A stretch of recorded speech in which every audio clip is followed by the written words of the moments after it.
The history of the Doomsday Machine. Doomsday machines, or planet killers, were incredibly forceful ancient robotic weapons, which were encountered by the Federation on a number of occasions. Origins and speculations.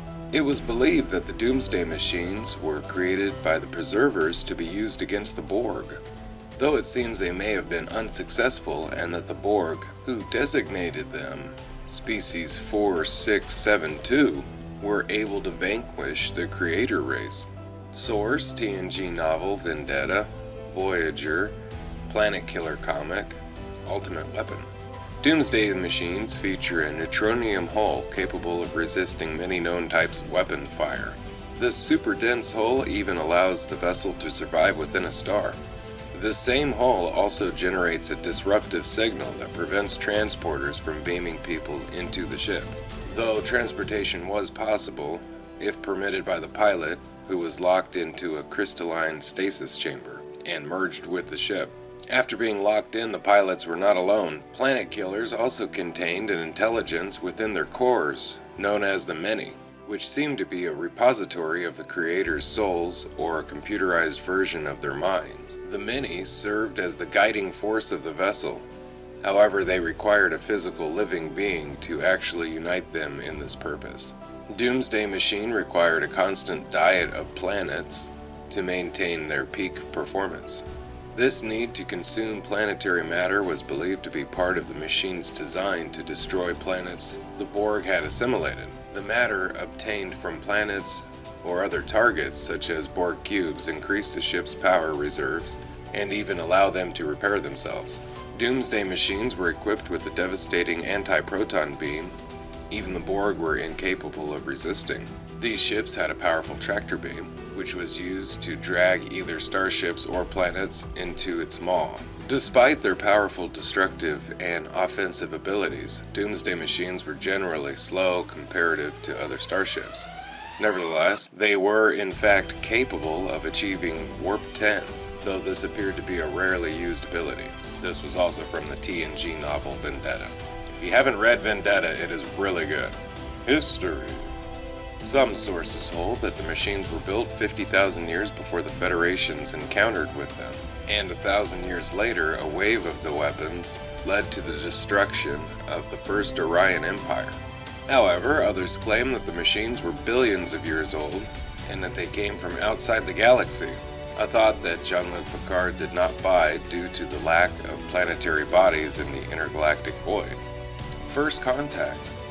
The Federation's first contact with the Doomsday Machine occurred on Stardate 4202.1, when the USS Constellation, under the command of Commodore Matthew Decker, was investigating devastation within System L374.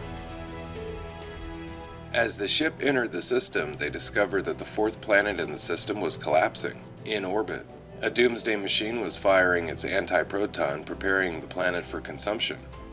As the Constellation approached, it was attacked by the planet killer, deflector shields giving no defense.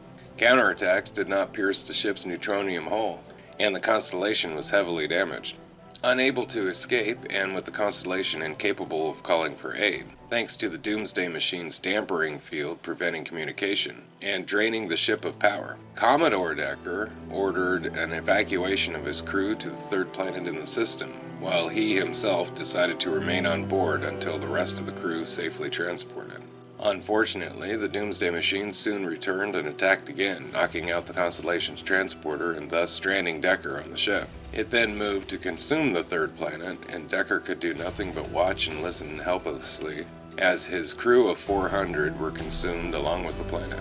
The planet killer's continuing destruction attracted the attention of another Federation starship, the USS Enterprise, under the command of Captain James T. Kirk, who managed to receive a faint distress call from the Constellation. Recovering Decker and quickly learning of the futility of attacking the ship, the Enterprise crew were able to calculate that the course of the planet killer would lead towards a more densely populated regions of the Alpha Quadrant, including the Rigel system. Upon encountering the Enterprise, the Doomsday Machine fired upon the ship with its anti-proton beam, knocking out the transporter, communications, and damaging other systems. The Doomsday Machine then disengaged. resuming its course for the next star system, which would have been the Rigel system. Spock decided to get back to the constellation to retrieve the landing party so that they could escape the subspace jamming to inform Starfleet Command. With Kirk off the Enterprise, Commodore Decker had the authority to assume command of the Enterprise, and ordered that the Enterprise needed to engage the Doomsday Machine. Decker relieved Spock of command, and then attempted to attack the Doomsday Machine with the Enterprise. This attack again proved futile, and the Enterprise was heavily damaged in the attack. The Enterprise was nearly dragged into the planet killer's maw, but Kirk was able to save the ship by having the Constellation fire upon the Doomsday Machine, distracting it long enough to allow the Enterprise to escape. Communications were restored between the two ships shortly afterwards. Captain Kirk refused to allow Commodore Decker to wreck his ship, and had Spock relieve him of command. While being escorted to sickbay, Decker overpowered the guard escorting him, and stole the shuttlecraft Einstein. Decker flew the shuttle directly into the planet killer's maw. The shuttle exploded within the planet killer.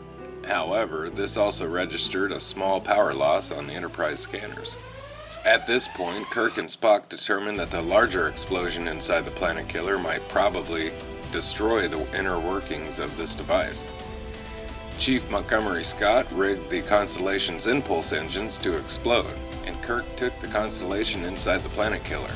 And when her impulse engines overloaded, the resulting explosion destroyed the inner workings of the planet killer. Kirk was beamed off narrowly before this. The remains of the planet killer were shipped secretly to a facility known as the Yard, where it and other alien technology was studied by teams of scientists including Dr. Pad, according to the TOS Constellation's short story Devices and Desires. Eventually, the remains were returned to the Rigel system to act as a monument in honoring those who lost their lives in the destruction. Sometime later, the planet killer was moved to Epsilon Sigma 5, informally known as Trophy World, where it was converted into a Starfleet museum. TNG novel Before Dishonor. In 2409, during the Klingon War with the Federation, the Klingons under B'Vat got hold of the Doomsday Machine after he was aided by temporal manipulations of the Nakul. This race informed him of the existence of a weapon in the Tong Nebula, where he uncovered it and intended to use it to bring about the ascendance of the Klingon Empire. After relocating it to the Imaga system, B'Vat intended to use the planet killer to destroy a Federation world in order to further hostilities between the two powers. The same system was used by the Empire to stockpile devastating torpedo weapons. B'Vat's plan would have come to an end when his own aide, Kavalk, notified Starfleet of the plan, leading to one of their vessels confiscating the weapons there while a Federation fleet battled the Klingons along with the Doomsday Machine. By using Klingon torpedoes, the Starfleet vessel was successful in destroying the planet killer once and for all. This is from the Star Trek Online mission, the Doomsday device. Thank you for watching the history of the Doomsday Machine. It included both canon and non-canon sources, such as books and comic books. And very special thanks to Luke Jackson for the suggestion to do the Doomsday Machine. Thank you, Luke. And also special thanks to Memory Beta for the information. Hey, and if you're into history, I also have another show on the history of tanks, starting with the World War I tanks, and we'll be moving into World War II. And I also have the history of Stargate, both located on two of my other channels, Omega War and Stargate Omega. Don't forget to like, share, and subscribe. If you already have, then thank you, and have a nice day. Bye-bye.